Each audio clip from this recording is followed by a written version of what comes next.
യമുനയാണ്. 1952 May 31 Kozhikode ജില്ലയിലെ കൊടുവള്ളി പഞ്ചായത്തിലെ കരിമുമ്പയിൽ KP ഉമ്മയുടെയും E ഹസന്റെയും മകനായാണ് Abubakar ജനിച്ചത്.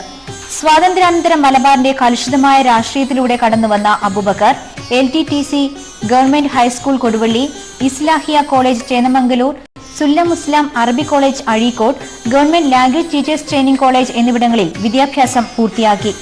1987 മുതൽ 1993 വരെ ബാബറി മസ്ജിദ് സംരക്ഷണ സമിതി കൺവീനറായും 1993 നാഷണൽ ഡെവലപ്മെന്റ് ഫ്രണ്ട് രൂപീകരണം മുതൽ തുടർച്ചയായി 3 തവണ അധ്യക്ഷ പദവും അലങ്കരിച്ച E അബൂബക്കർ പിന്നീട് സുപ്രീം കൌൺസിലിൽ അംഗമായി.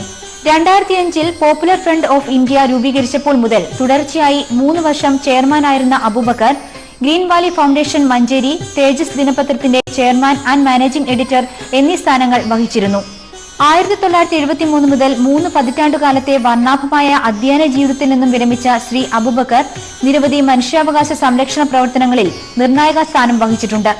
നിലവിൽ all India Muslim personal law board അംഗവും SDPI ദേശീയ പ്രസിഡന്റുമാണ് ശ്രീ E അബൂബക്കർ.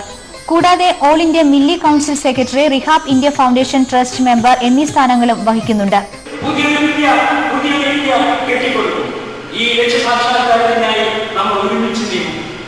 നമ്മൾ ഒരുമിച്ച് പ്രവർത്തിക്കും, നമ്മൾ ഒരുമിച്ച് മരിക്കും, ഒരുമിച്ച് ജീവിക്കും, ഒരുമിച്ച് മരിക്കും.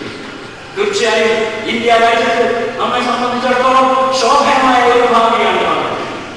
ചില സംഘടനകൾക്ക് വേണ്ടി നമ്മളിങ്ങനെ കലമ്പലപ്പെടുന്ന ഒരു പ്രസ്ഥാനം കണ്ട ആളുകളല്ലാണ്. നമുക്ക് മഹത്തായ ലക്ഷ്യമാണ് ഇന്ത്യ രാജ്യത്ത് നേടിയെടുക്കാൻ. ആ ലക്ഷ്യം നേടിയെടുക്കുന്നതിന് വേണ്ടിയുള്ള ഒരു ശക്തമായ കൂട്ടായ്മ എന്ന നിലയിൽ രക്തം പരസ്പരം നമ്മുടെ രക്തം തിരിച്ചറിഞ്ഞ ഒരു വിഭാഗം എന്ന നിലയിൽ നമ്മൾ മുന്നേറുകയാണ്. തീർച്ചയായും നമ്മൾ ഒരുമിച്ച് പോകും, നമ്മൾ ഒരുമിച്ച് നമ്മുടെ അവകാശങ്ങൾ നേടിയെടുക്കുകയും ചെയ്യും. TM ആമീനയാണ് ശ്രീ അബൂബക്കറിന്റെ ഭാര്യ. 2 ആൺകുട്ടികളും 5 പെൺകുട്ടികളും അടങ്ങുന്ന സന്തുഷ്ട കുടുംബം അബൂബക്കറിന്റെ എല്ലാ പോരാട്ടങ്ങൾക്കും പിന്തുണയുമായി സദാ കൂടെയുണ്ട്. സ്വാഗതം ചെയ്യാം E അബൂബക്കറെ സർഗസല്ലാപത്തിലേക്ക്. സ്വാഗതം സർ. ഒരു പത്രപ്രവർത്തകൻ, അധ്യാപകൻ, അതിനിടയിൽ പൊതുപ്രവർത്തനവും. എങ്ങനെയാണ് താങ്കൾ പൊതുപ്രവർത്തനത്തിലേക്ക് ഇറങ്ങി വന്നത്? പൊതുപ്രവർത്തനം എന്നുള്ളത് എൻ്റെ സ്കൂൾ കാലഘട്ടത്തിൽ തന്നെ പൊതുപ്രവർത്തനവുമായിട്ട് ഞാൻ ബന്ധപ്പെട്ടിട്ടുണ്ട്. മുമ്പ് സപ്തമക്ഷ